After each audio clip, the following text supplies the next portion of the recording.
ನಿಮ್ಮ ಬೆಂಬಲ ಯಾವ ರೀತಿ ಇರುತ್ತೆ ಅಂತ ಈ ಥರದೊಂದು ಕಮಿಟಿ ರಚನೆ ಮಾಡಿದ್ರೆ ಫಿಲ್ಮ್ ಚೇಂಬರ್ ಕಡೆಯಿಂದ ಯಾವ ರೀತಿ ಬೆಂಬಲ ಸಿಗುತ್ತೆ? ಖಂಡಿತವಾಗಲೂ ಒಂದು ಹೆಣ್ಣಿಗೆ ಶೋಷಣೆ ಆಗೋಂಥ ವಿಚಾರ ಬಂದಾಗ ಫಿಲ್ಮ್ ಚೇಂಬರೇ ಆಗಲಿ ವೈಯಕ್ತಿಕವಾಗಲಿ ನಾವು ಮಾಡುವಂಥ ಧರ್ಮ ಮಾಡಲೇಬೇಕು, ಮಾಡೇ ಮಾಡ್ತೀವಿ. ಸರ್, ಮೀ ಟೂ ಬಂತು, ಸೊ ಧ್ವನಿ ಎತ್ತಿದ್ರು ಮಹಿಳೆಯರು, ಅಂದರೆ ಚಿತ್ರರಂಗದಲ್ಲಿರೋ ನಟಿಯರು. ಸೊ ಯಾವುದೇ ರೀತಿ ಸಪೋರ್ಟ್ ಅವ್ರಿಗೆ ಸಿಗಲಿಲ್ಲ, ಅಷ್ಟೊಂದು ಅವರು ಅಂದ್ಕೊಂಡಷ್ಟು ಸಿಗಲಿಲ್ಲ. ಅದಾದ ನಂತರನೇ ಕೇರಳ ಈ ರೀತಿ ಒಂದು ಕಮಿಟಿಯನ್ನು ರಚನೆ ಮಾಡೋದು, ವರದಿ ಸಲ್ಲಿಸಿ ಯಾರಿಗೆಲ್ಲ ತೊಂದರೆ ಆಗಿದೆ ಅಂತ ಹೇಳ್ಬಿಟ್ಟು. ಈಗ ವರದಿ ಸಲ್ಲಿಕೆ ಆಗಿದೆ, ಕೆಲವೊಬ್ಬರ ಮೇಲೆ ಕಾನೂನು ಪ್ರಕ್ರಿಯೆ ತಗೊಳ್ಳೋದಕ್ಕೆ ನಡೀತಿದೆ ಕೆಲಸಗಳು. ಕೇರಳ ಸರ್ಕಾರದಲ್ಲಿ ಕೆಲವೊಬ್ಬರು ಹೆಸರುಗಳು ಕೇಳಿ ಬಂದಿದೆ ಆಲ್ರೆಡಿ. ಸೊ ಕಾನೂನು ಪ್ರಕ್ರಿಯೆಗಳು ಮುಂದುವರೆದಿದೆ, ಅವ್ರ ಮೇಲೆ ಯಾವ ರೀತಿ ಕ್ರಮ ಕೈಗೊಳ್ಳಬೇಕು ಏನು ಎತ್ತ ಅಂತ ಹೇಳ್ಬಿಟ್ಟು. ಯಾಕೆ ಪದೇ ಪದೇ ಇದೇ ರೀತಿ ಆಗ್ತಿದೆ? ಈಗ ಮೀಟು ಆದಾಗಲೇ ಎಚ್ಚೆತ್ಕೊಳ್ಬೋದಾಗಿತ್ತು, ಆದರೆ ಮೀಟು ಆದಮೇಲೂ ಕೂಡ ಇದೇ ರೀತಿ ಮುಂದುವರೆದಿರೋ ಅಂಥದ್ದು, ಶೋಷಣೆ ಆಗ್ತಿರೋ ಅಂಥದ್ದು. ಈಗ ಭವಿಷ್ಯನ ದುಡಿಯೋಕ್ಕೆ ನಾವು ದೇವರಲ್ಲ. ಯಾರೋ ಅವ್ರು ಮಾಡಿದ ತಪ್ಪುಗಳನ್ನು ಇವತ್ತು ನಾವು ಹೇಳಿಬಿಟ್ರೆ ತಪ್ಸೋಕ್ಕಾಗಲ್ಲ, ಮುಂದೆ ಮಾಡಲ್ಲ ಅಂತ ಹೇಳೋಕ್ಕಾಗಲ್ಲ. ಅದು ಜವಾಬ್ದಾರಿಗಳು ಸಮಾಜದ ಇದಕ್ಕೆ ಬದ್ಧತೆಗಳನ್ನು ಓಡ್ಕೊಂಡು ಮಾಡಿದ್ರೆ ಒಳ್ಳೆಯದು ಅಂತ ಅನಿಸುತ್ತೆ.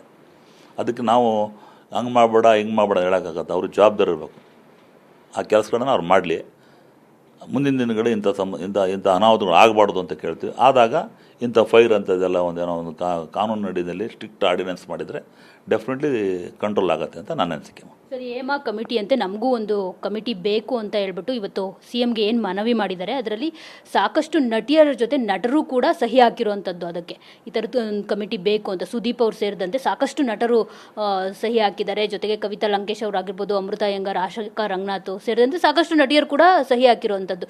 ಇದ್ರ ಬಗ್ಗೆ ಅಂದರೆ ನಟರು ಕೂಡ ಇದಕ್ಕೆ ಮುಂದೆ ಬರ್ತಿದ್ದಾರೆ. ಅಫ್ಕೋರ್ಸ್ ಈಗ ಹೇಗಿದೆ ಅಂತ ಅಂದರೆ ಬರೀ ಮಹಿಳೆಯರ ಮೇಲೆ ಅಷ್ಟೇ ಲೈಂಗಿಕ ದೌರ್ಜನ್ಯ ಆಗೋದಿಲ್ಲ, ಪುರುಷರ ಮೇಲೂ ಆಗುತ್ತೆ. ಸೊ ಇದು ಎರಡೂ ಯಾರ ಮೇಲಾದರೂ ದೌರ್ಜನ್ಯ ಆಗಲಿ ಸಮಸ್ಯೆಗಳಾಗಲಿ ಎರಡೂ ಈಕ್ವಾಲಿಟಿ, ಸಮಾನತೆ ಇರುವಂಥದ್ದು. ಹೆಣ್ಮಕ್ಳು ಮೇಲಾದ್ರೂ ಗಂಡು ಮಕ್ಳು ಮೇಲಾದ್ರೂ ಕೇಳುತ್ತೆ, ವರದಿ ಕೊಡುತ್ತೆ, ಎಲ್ಲ ಇಬ್ರಿಗೂ ಸಮಾನತೆ ಕೊಟ್ಟಿರುವಂಥದ್ದು. ಅದ್ರ ಬಗ್ಗೆ ಏನು ಹೇಳ್ತೀವಿ? ಸಮಾನತೆ ಅನ್ನೋದು ಈಗಾಗಲೇ ಹೆಣ್ಮಕ್ಳು ಈಕ್ವಲ್ ಆಗಿದ್ದಾರೆ, ಯಾವುದಕ್ಕೂ ಕಡಿಮೆ ಅಂದಿಲ್ಲ. ಗಂಡು ಮಕ್ಕಳು ಆಗಿದ್ದಾರೆ. ಅದಕ್ಕೆ ಎಲ್ರಿಗೂ ಸೈಮಲ್ಟೇನಿಯಸ್ ಇಬ್ರಿಗೂ ಅನುಕೂಲ ಆಗೋಂಥ ಒಂದು ಕಾನೂನು ಮಾಡಿ ಇಂದ ಫೈರ್ ಅಂಥದ್ದು ಮಾಡಬೇಕು, ಮಾಡಲಿ ಅಂತ ನನ್ನ ಅನಿಸಿಕೆ. ಒಳ್ಳೇದಾಗಲಿ ಅಂತ. ಬಟ್ ಅವರೆಲ್ಲ ಲಿಟ್ರೇಟ್ ಪೀಪಲ್ಲು, ಅವ್ರಿಗೆ ಅರ್ಥ ಆಗಿರುತ್ತೆ.